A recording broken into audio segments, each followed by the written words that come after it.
Bonjour Armelle, Bonjour est-ce Christelle. que vous pouvez nous présenter votre prochaine formation qui aura lieu donc sur 3 jours, hypnose et périnatalité?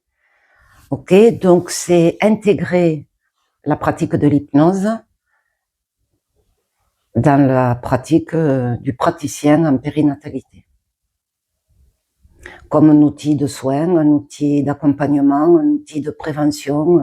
Les professionnels qui vont assister à cette formation doivent déjà être formés à l'hypnose. On ne va pas apprendre à faire de l'hypnose. On va apprendre à l'appliquer dans différentes situations, quelle que soit la pratique du professionnel. Ça peut être une sage-femme libérale, salariée, en salle d'accouchement, en consultation.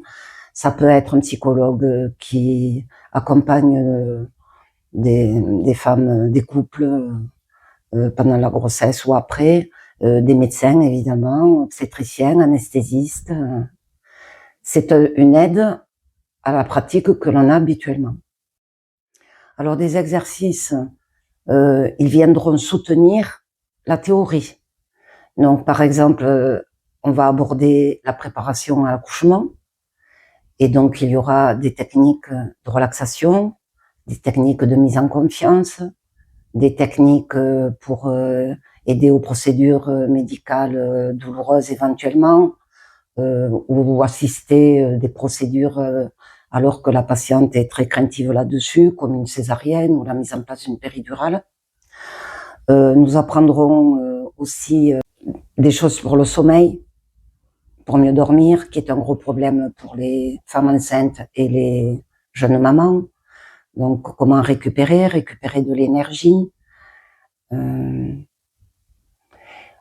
Aussi pour la fluidité corporelle, où il y a d'énormes changements qui font qu'elle ne bouge plus pareil, avec des tensions, des douleurs.